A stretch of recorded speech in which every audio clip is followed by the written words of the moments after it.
El nombre del mensaje del día de hoy es la preeminencia de Cristo sobre la casa de Dios.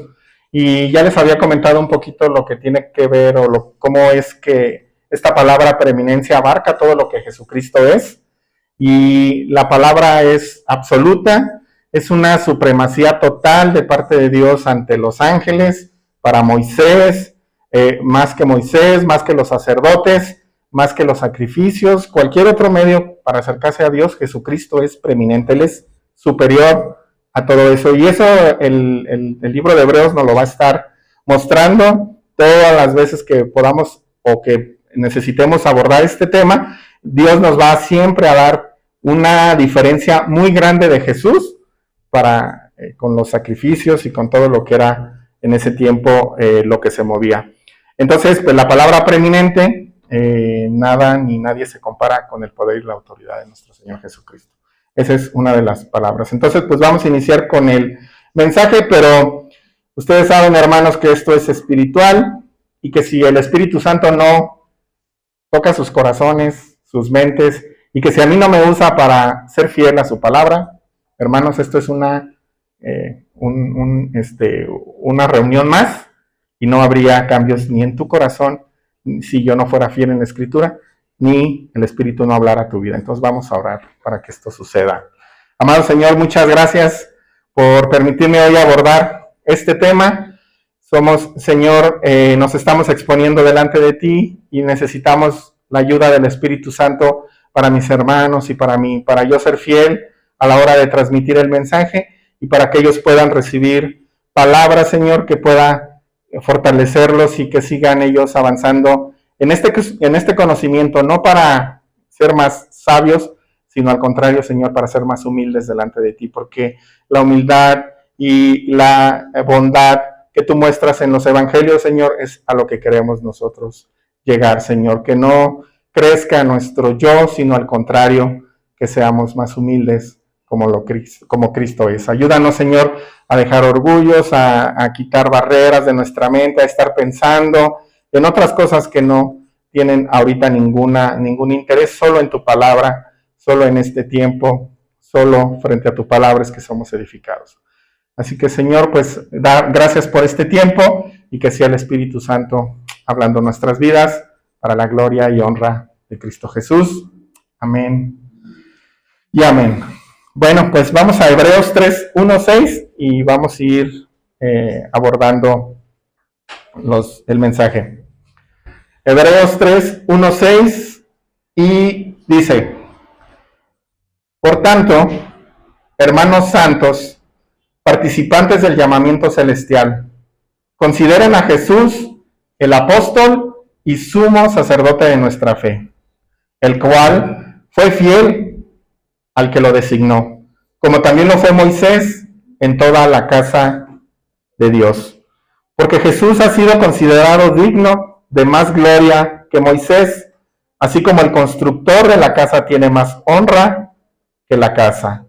Porque toda la casa es hecha por alguno, pero el que hace todas las cosas es Dios. Moisés fue fiel en toda la casa de Dios como siervo, para testimonio de lo que se iba a decir más tarde, pero Cristo fue fiel como hijo sobre la casa de Dios, cuya casa somos nosotros, si retenemos firme hasta el fin nuestra confianza y la gloria de nuestra esperanza. Esta es la palabra del Señor. Amén. Bueno, vamos a abordar primero a ellos. Recuerda, hermano, que hay 3 puntos cuando se escriben las cosas. Uno es lo que está viviendo en esos momentos el autor de Hebreos y lo que está sucediendo en su entorno, en su cultura, en la religión en la que se encuentran. Ese es un evento y otro es el que tú y yo vivimos el día de hoy. Ya hemos dejado claro que la palabra de Dios no pasa. Esa aplicó para ellos en ese momento y aplica para nosotros el día de hoy, pero es importante que sepamos por qué el autor tiene tanto interés en que veamos una diferencia entre Moisés y Jesucristo. ¿Por qué es que él está tan enfocado en no desacreditar a Moisés, pero sí en exaltar a nuestro Señor Jesucristo? El contexto de ellos en ese tiempo, hace más de 1960 años, ese contexto de ellos es el que ahorita vamos a abordar y les avisaré cuando entremos a nosotros y a la aplicación que este texto tiene para ti y para mí el día de hoy. El contexto de ellos, pues bueno, ellos son cristianos. Hay dos formas, como depende de la Biblia que tú tengas, hay dos formas de cómo el autor los pone. Ellos eran cristianos hebreos o judíos cristianos o creyentes en Jesús que provenían del judaísmo. Depende de la Biblia en la que tú tengas, pero a lo que está dando referencia el autor es que son cristianos que eran judíos y que ahora se han convertido a nuestro Señor Jesucristo. Ellos estaban totalmente familiarizados con la ley, los profetas y la historia de Israel. Ellos respetaban profundamente, y digo profundamente, hermano, la ley de Moisés. No era ahí cualquier cosa, era algo profundo que ellos tenían arraigado desde pequeños. Y si no, como varones, nomás teníamos que voltear para abajo y ver que estábamos circuncidados, y eso nos recordaba un pacto. Era profundamente lo que estaba sucediendo en estos momentos a la hora que el escritor está dando o que les está escribiendo a ellos. Ellos entendían todo lo de Dios, pero no comprendían lo de nuestro Señor Jesucristo. Culturalmente hablando, en ese tiempo, Moisés era el más grande líder de Israel. No era ahí cualquier persona que estaba inspirado, era uno de los más grandes líderes de todo Israel. Él era visto como el gran mediador entre Dios e Israel, y tú lo recuerdas cuando estaban en el monte. Dios le hablaba a Moisés, Moisés a Aarón y a su vez al pueblo. Así era como estaba estructurado la relación que tenía Dios con el pueblo. Era el libertador de Egipto, y ustedes recuerdan Éxodo, cómo sacaron a Egipto de las plagas por mandato de Dios, pero era usado Moisés para eso. Él era un símbolo de fidelidad, de autoridad y de revelación divina. Entonces, lo que estaba pasando ahí era que el autor quería que Moisés no se desacreditara de esto, porque eso era él, pero sí quería exaltar a nuestro Señor Jesucristo. ¿Cómo le iba a hacer? ¿Cómo tenía que hacerle para que ellos no se sintieran, pues, ofendidos hasta cierto punto, pero también que fuera exaltado nuestro Señor Jesucristo? Ellos vivían en un entorno totalmente levítico. Ustedes recuerdan a Aarón, él era el sacerdote, él era una de las personas más reconocidas, el sumo sacerdote principal de esos tiempos, y después de ahí viene un linaje, de ahí viene el sacerdocio, estaba el templo todavía en este tiempo, había sacrificios, y esto era el pilar de la vida de los hermanos hebreos en ese momento. Entonces, el decir que ya Cristo era suficiente, hermano, tenía un tema ahí de fe. Tenían que creer ellos en lo que este autor les estaba comentando, el autor de Hebreos. Entonces, había un sacerdocio, un templo, los sacrificios, la figura del sumo sacerdote era totalmente central para la expiación de pecados. Tú querías que Dios te perdonara, tenías que buscar al sumo sacerdote, y el sumo sacerdote tenía que hacer una expiación por ti. ¿Recuerdan? La escritura habla de cómo ellos estaban vestidos, o sea, era algo impresionante ver a un sumo sacerdote. No es como ahora. En aquel tiempo todo lo que ellos traían puesto tenía algo especial. ¿Por qué traían esas piedras? ¿Por qué era? O sea, era algo, tenía un significado muy especial. Entonces, lo que viene siendo el sistema de sacrificios tenían que pasar por el sumo sacerdote. Entonces, este autor les habla de un sumo sacerdote en donde fue un único sacrificio y que ya no iba a haber más de eso. Entonces, allá había como algo que les chocaba en la cabeza.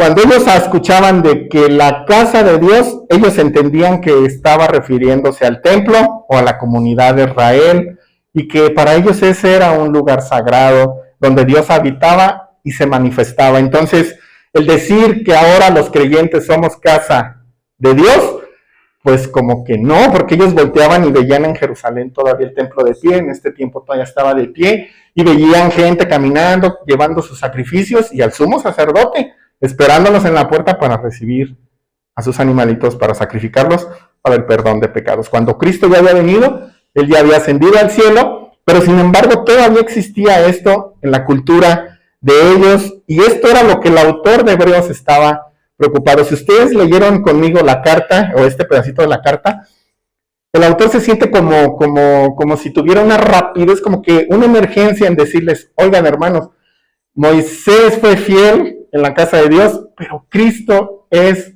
sobre la casa de Dios. Y eso hace una gran diferencia.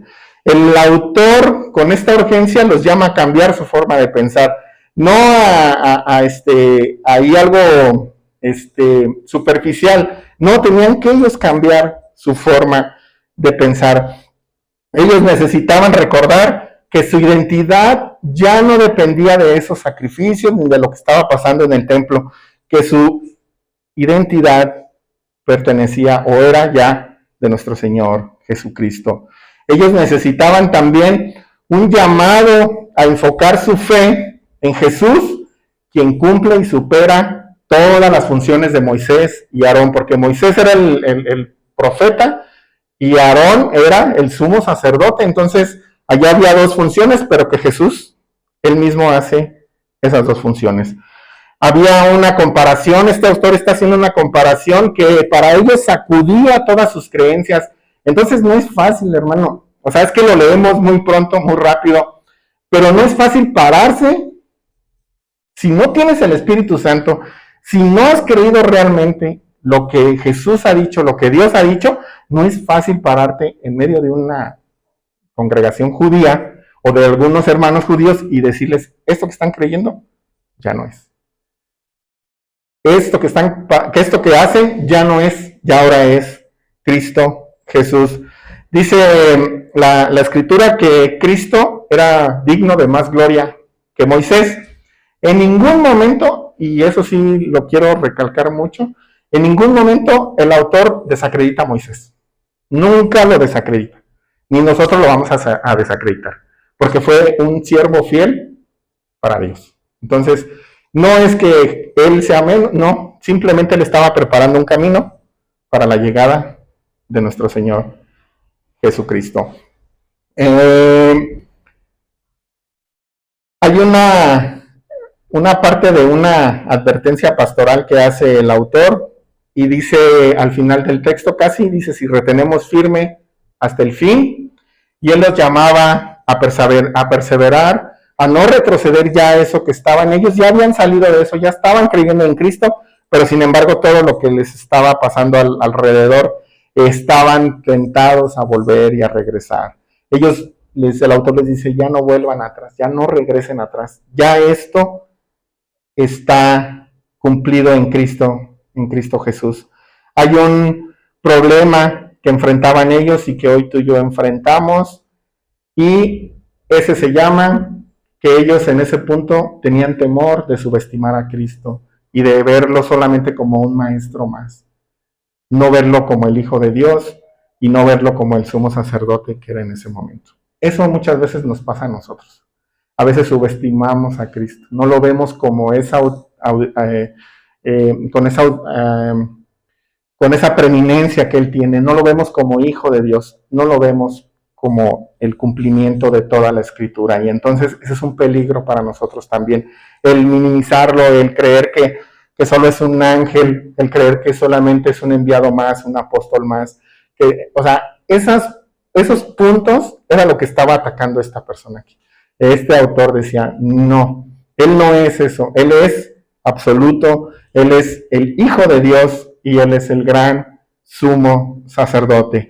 En pocas palabras, para los oyentes de Hebreos, ellos necesitaban redefinir su identidad como partes ya de la casa de Dios y animarlos a pensar en una fe firme, no en una fe y una esperanza por ahí pasajera, no, sino nos estaba llamando a tener una fe firme en Cristo Jesús en medio de las pruebas y de las tentaciones. Entonces, hermano, tú y yo necesitamos una fe firme en medio de las pruebas y de las tentaciones. Ellos estaban pensando regresar al judaísmo, tú a lo mejor no estás pensando regresar a donde estabas anteriormente, pero sí estás en tentaciones y en pruebas en otras áreas de la vida. Entonces tenemos que verlos primero a ellos y después venir a nosotros y decir, ok, esto entonces cómo aplica para nosotros. Ese mensaje que el autor dio en ese momento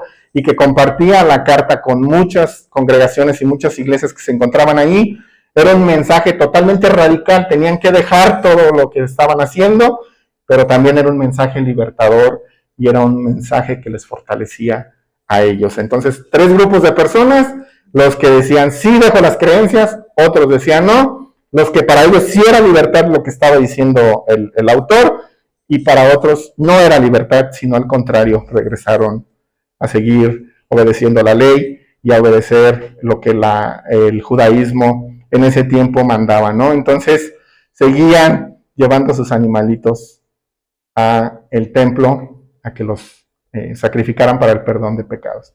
Una y otra vez, un constante otra vez, era como estaba funcionando. Entonces, no sé si tú siempre no sé si te has puesto a pensar, pero el templo estaba ahí en Jerusalén, pero el olor que expedía ese templo era de mucha muerte.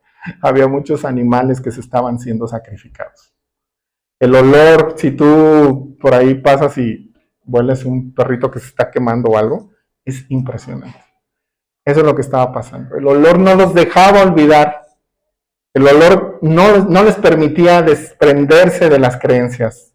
¿Por qué? Porque era un constante recordarles que las personas estaban siendo perdonadas todos los días, una y otra vez, por lo que Moisés había dicho. Pero había un gran libertador, un sumo sacerdote. Cuando Cristo fue a la cruz, eso se debió de haber cerrado y todos hubieran vuelto a ver a Cristo. Pero las creencias están tan arraigadas en las personas y en nosotros que definitivamente nos cuesta mucho trabajo aceptar, creer que ya no hay más que nosotros podamos hacer, sino que Él ya lo hizo todo.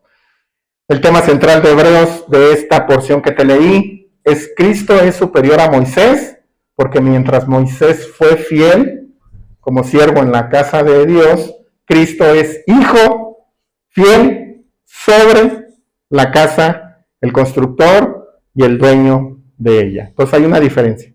Uno es siervo Moisés y él es el hijo, el dueño y el constructor de esa casa. El texto que les leí nos llama a considerar a Cristo, y aquí quiero detenerme un poquito porque considerar, les había comentado hace 8 días, es observar atentamente a Cristo. No lo hemos visto. Es más, la Biblia dice que ni te hagas imagen de Él. Entonces, ¿cómo lo vas a contemplar? ¿Cómo lo vas a observar atentamente? Si la Biblia dice que no tengas imagen, ¿cómo lo podemos observar atentamente? Dice que lo meditemos y que lo comprendamos a profundidad quién es este Salvador, este Jesús. Tenemos que enfocar nuestra mente y nuestro corazón en Él, solo en Él. La Escritura habla de Jesús. Toda la Biblia es en torno a Cristo. ¿Quieres observarlo atentamente? Ve a la Escritura y observa atentamente donde hablan de Él pos venida y en la venida y después de la ascensión. Cómo es que la Biblia tiene un hilo conductor de quién es este Jesús, nuestro Salvador y nuestro Señor.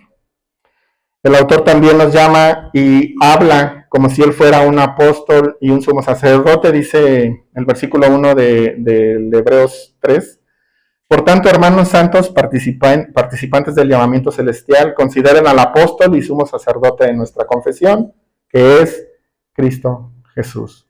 Cristo como apóstol, él fue enviado por Dios, es enviado por Dios, con la misión, una, era de revelarnos a quién era el Padre, y dos, para tu salvación y para mi salvación. Ese fue el llamado, el enviado que Dios hizo con él, para que tú y yo recibiéramos esa salvación y nos diera y nos revelara quién es el Padre.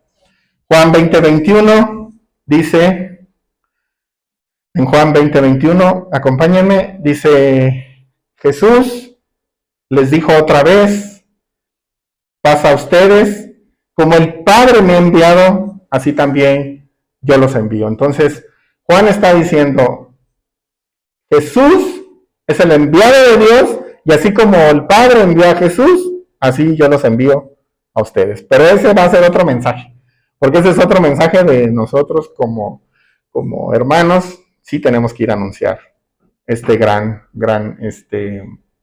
evento de la resurrección y muerte de nuestro Señor Jesucristo. Como sumo sacerdote, Él representa a la humanidad delante de Dios, Él intercede y está intercediendo por ti delante del Padre, así que tus oraciones siempre son escuchadas. Si tú crees en algún punto, en algún momento, que has fallado, hermano, tienes un sumo sacerdote intercesor delante de Dios, que Él ahí está mediando con el Padre y contigo. Él es el gran sumo sacerdote de Dios. Vamos a leer esta otra parte de la Escritura, que es Hebreos 2, Hebreos del mismo 3, pero vamos a leer del 2 al 6, para que nos lo recordemos. Entonces dice la Escritura del 2 al 6, el cual fue fiel al que lo designó, como también lo fue Moisés, en toda la casa de Dios. Porque Jesús ha sido considerado digno de más gloria que Moisés, así como el constructor de la casa tiene más honra que la casa. Porque toda casa es hecha por alguno, pero el que hace todas las cosas es Dios. Moisés fue fiel en toda la casa de Dios como siervo para testimonio de lo que se iba a decir más tarde, pero Cristo fue fiel como hijo sobre la casa de Dios, cuya casa somos nosotros, si retenemos firmes hasta el fin nuestra confianza y la gloria de nuestra esperanza. Déjenme darles una ilustración para poder comprender un poquito más lo que la Biblia es muy clara, pero una ilustración nos va a ayudar.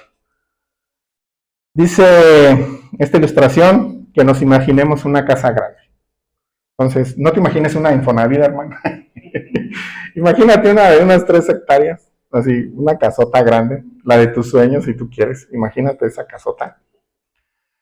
Y dice esta ilustración que un día un arquitecto de repente la empezó a diseñar. Él la empezó a construir y dice que la hizo hermosa. Luego contrató a un administrador para que cuidara la casa, para que la limpiara y para que la mantuviera en orden. Este administrador tiene funciones importantes dentro de la casa. El dueño no está, pero sin embargo le relegó a este administrador que se hiciera cargo de todo lo que estaba sucediendo dentro de la casa. Ese administrador es fiel, hace bien su trabajo y todos lo respetan. Pero aunque es importante ese administrador, él no es el dueño de la casa. El verdadero dueño es el hijo del arquitecto, el heredero de esa fortuna o de esa mansión. ¿Qué nos está apuntando esta ilustración? Sí, Moisés fue fiel, cuidó la casa, hizo lo que él, como un buen administrador, haría, pero él no era el dueño. El dueño era y es Jesús. Él es el dueño y el heredero de todo lo que está dentro de la casa y la construcción de la casa. Él es el Hijo.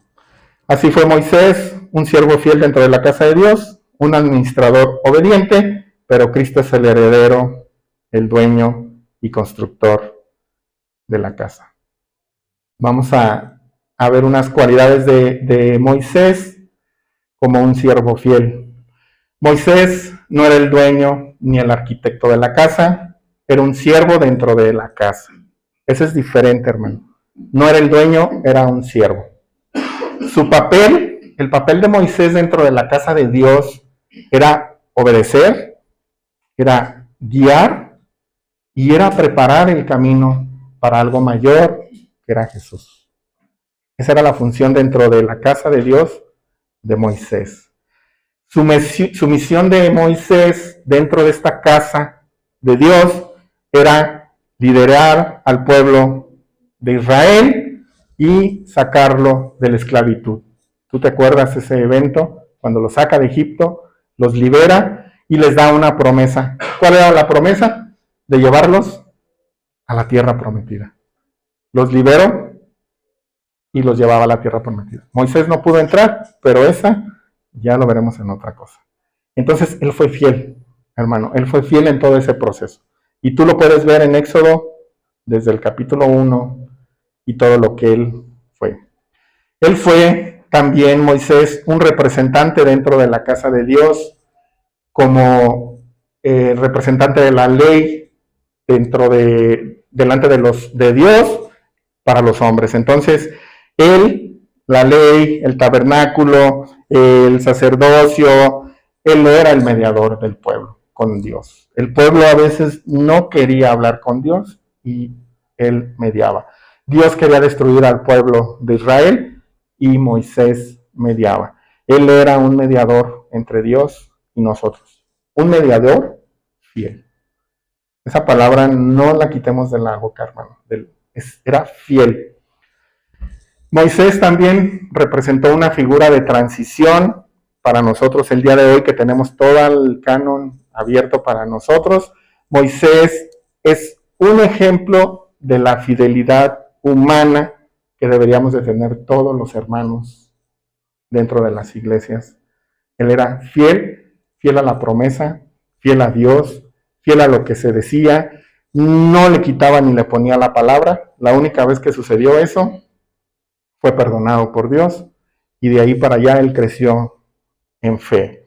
Dentro del plan divino, su rol fue preparar, pero no iba a culminar él la obra de Dios. Él fue el siervo que cuidó la casa hasta que llegó el Hijo. El Hijo ya había llegado en la cruz. Ahí se terminaba lo que Moisés había hecho, pero todavía había hermanos que creían que todo continuaba igual. Y que la venida de este Hijo no tenía ningún impacto con ninguno de ellos ni con ninguno de nosotros. Pero él era el heredero, el Hijo de la promesa. En Números 12:7, el contexto es que Miriam y Aarón hablaron de Moisés y Dios los llama a la tienda de reunión y va a hablar con ellos y les dice en Números 12:7, Números 12:7 es para respaldar lo que les dije más arribita. Dice, no así como mi siervo Moisés, en toda mi casa, él es fiel. Entonces Dios le estaba diciendo a Miriam y Aarón, no hay nadie en toda mi casa que sea como Moisés. Él es fiel. Él es un hombre fiel.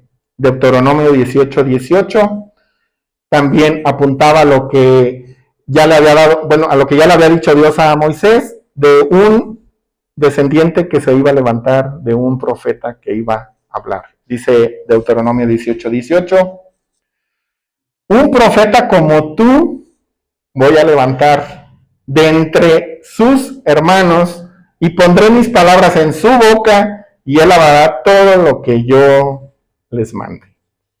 Entonces había una promesa también y Moisés no veía todavía todo eso, pero él entendía perfectamente que habría un profeta más, que él sería el que culminara con todo esto que estaba pasando.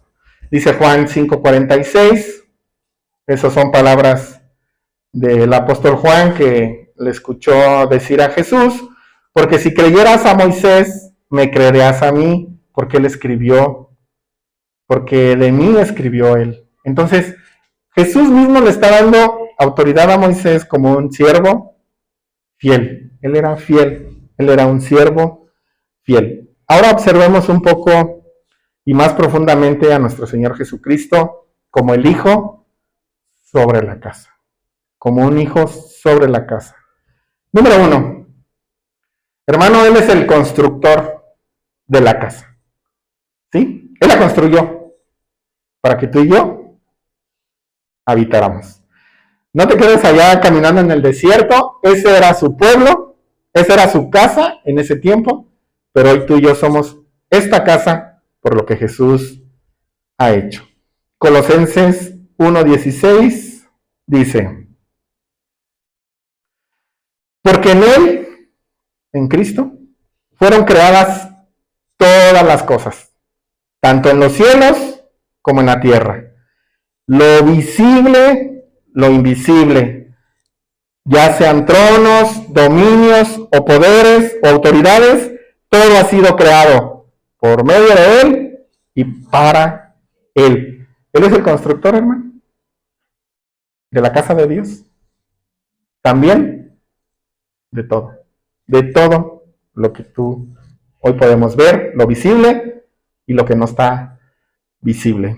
Él es el creador de todo, como el constructor de esta casa. Tiene más gloria que Moisés, porque no solo él es parte de la casa, sino que también es el dueño, él es el Señor, y él pone el fundamento en la casa, que el fundamento es él mismo. Yo soy el fundamento de esta construcción, yo soy el arquitecto, pero también soy el que pone mi fundamento para que la obra se lleve a cabo. Ahora, dice Efesios 2:19-22, están edificados sobre el fundamento de los apóstoles y de los profetas, siendo Cristo Jesús la piedra angular, siendo mismo Jesús la piedra angular, en que todo el edificio bien ajustado va creciendo para ser un templo santo en el Señor. Entonces, tú pudieras estar pensando, bueno, pues es que sí, pues somos parte de la iglesia y pues estamos ahí como sabemos que Él es el fundador y todo eso. Pero hermano, lo bonito de un estudio que lleva una secuencia es que no nos podemos saltar textos. Y si el Espíritu Santo nos está recordando esto, es porque tenemos que trabajar en esto. Cuando escogemos textos así al azar y a ver, déjame observar a la iglesia, ¿qué necesidad tiene? Me puedo desviar. Pero si agarramos un libro y lo empezamos a leer como va, es, hermano, lo que toque, lo que va. Y hoy nos está recordando que eres parte de la casa de Dios. Y que Dios es el constructor de esa casa y de toda la casa. El hijo sobre la casa tiene autoridad, no porque se lo delegaron, no porque nada de eso, sino porque es su misma naturaleza de Cristo. Él mismo es el constructor de esa casa. El fundamento, Él es el fundamento, Él es el arquitecto, Jesús es el autor del plan redentor y el que diseñó y sostiene toda la casa es solamente Él. ¿Cómo la sostiene? Con su palabra. Con su palabra sostiene la casa en la que tú y yo hoy estamos reunidos. Él es un mediador del nuevo pacto. Como sumo sacerdote, Jesús no solo sirve en la casa porque también es parte de la casa, sino que Él la va a purificar o la está purificando, la va a redimir o la está redimiendo y la habita. Entonces, hermano, si en este proceso de purificación tú de repente te sientes como que no encajas, hay un proceso de purificación dentro de la casa de Dios. Entonces, es importante que sepamos que Dios purifica, que Jesús purifica su casa y la redime y habita en ella. Claro, hablando espiritualmente. Una casa espiritual formada por creyentes y no por piedras muertas. Solamente piedras vivas como tú y yo somos el día de hoy. Los creyentes somos la casa de Dios, eso también ya lo tenemos muy claro. No dice Corintios 3:16, no saben que ustedes son el templo de Dios y que el Espíritu de Dios habita en ustedes.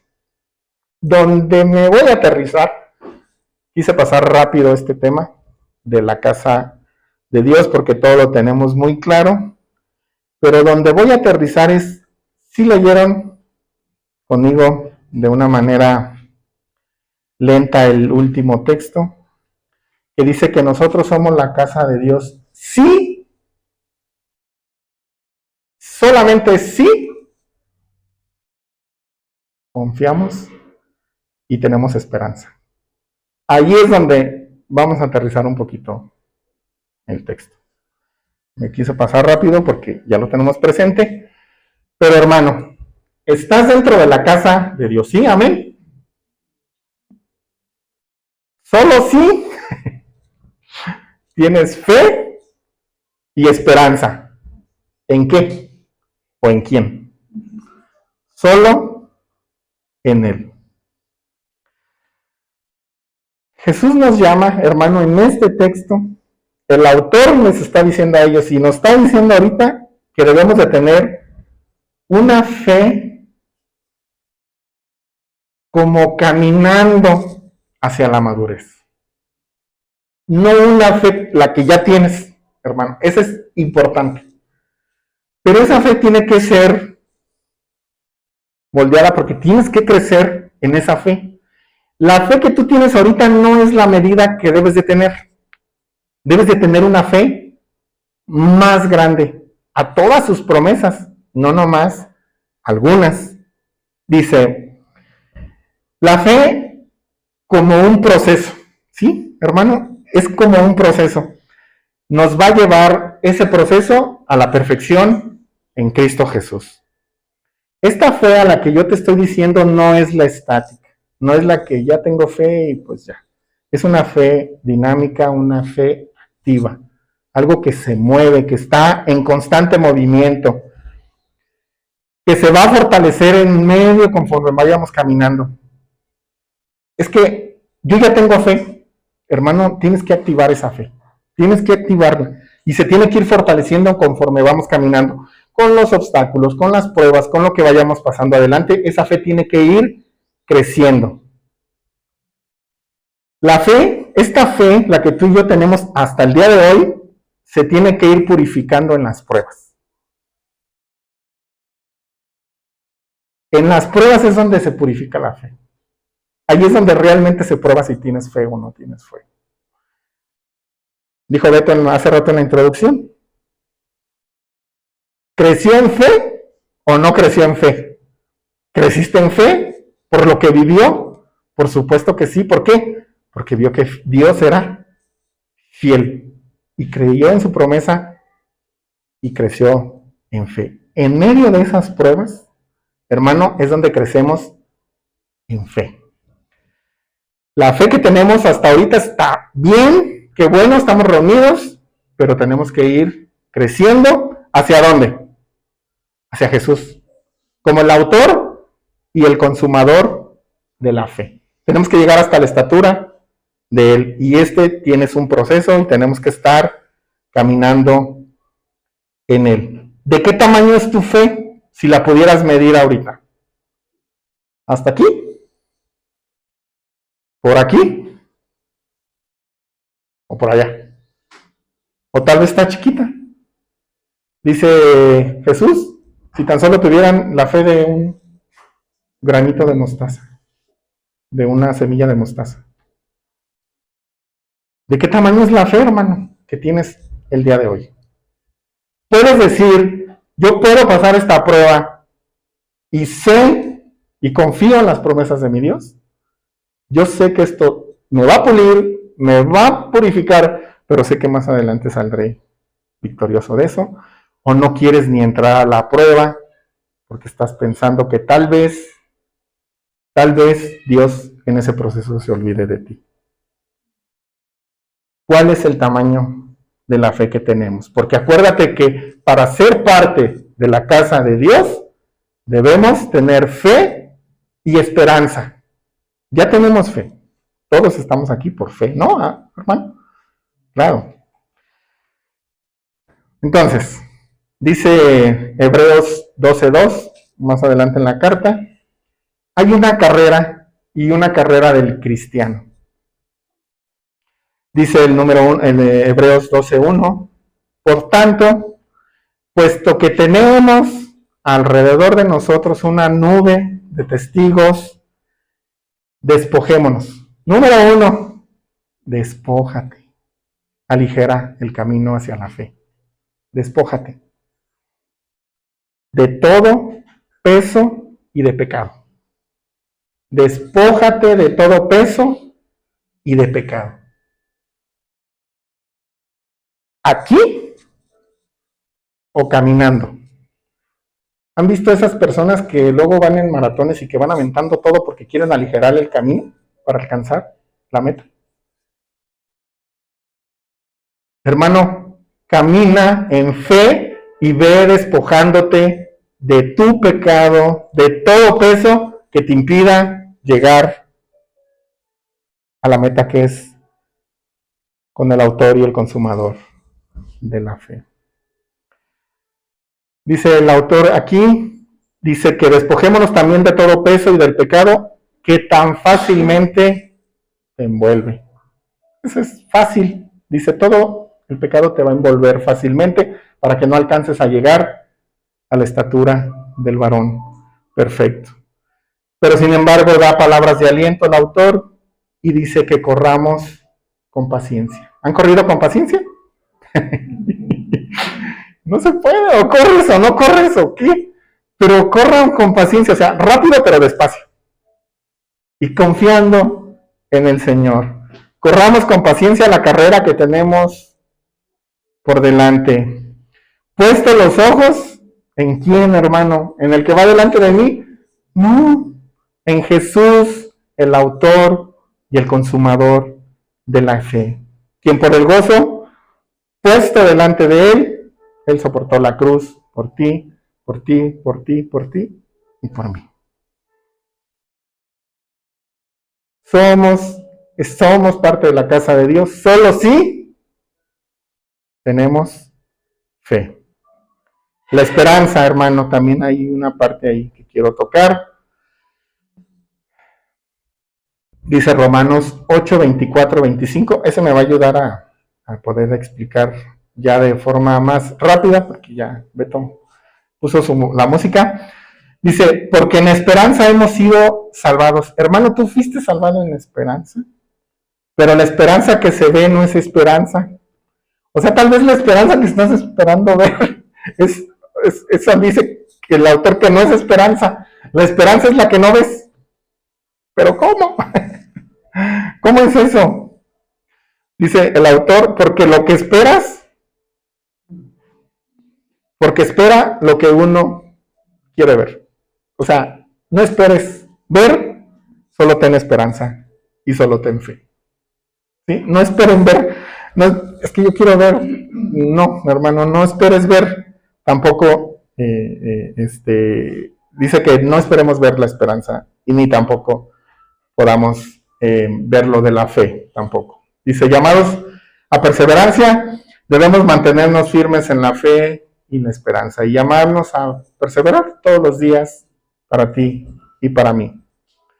Entonces, ¿cómo hoy podemos construir esto para ti y para mí? Tú debes de salir de aquí creyendo que Cristo es suficiente para ti. Él es suficiente. A tu fe, a tu esperanza, no necesitas añadirle prácticas, no necesitas añadirle tradiciones humanas, no necesitas añadirle nada. Cristo es suficiente. Debes de confiar plenamente en Él. Él es el fundamento de nuestra vida espiritual, la tuya y la mía. Debemos mantener esa esperanza que Él nos dio viva, porque podemos tener una esperanza muerta. Debemos mantener esa esperanza viva que nos recuerde todos los días a nuestro Señor Jesucristo, y que tengamos esperanza de una fe segura y una esperanza segura solo en Él. No de una certeza, no de que tal vez pueda ser que sí, no, hermano, una esperanza segura en Cristo Jesús. Esa es la esperanza que tú y yo debemos de tener. La fe, la esperanza son parte de la casa de Dios, son parte del pueblo de Dios, pero necesitamos, hermano, todos los días preguntarnos, en medio de esta prueba, ¿estoy caminando por fe o estoy caminando sin fe? 2, ¿para mí Cristo es suficiente en este proceso que estoy viviendo?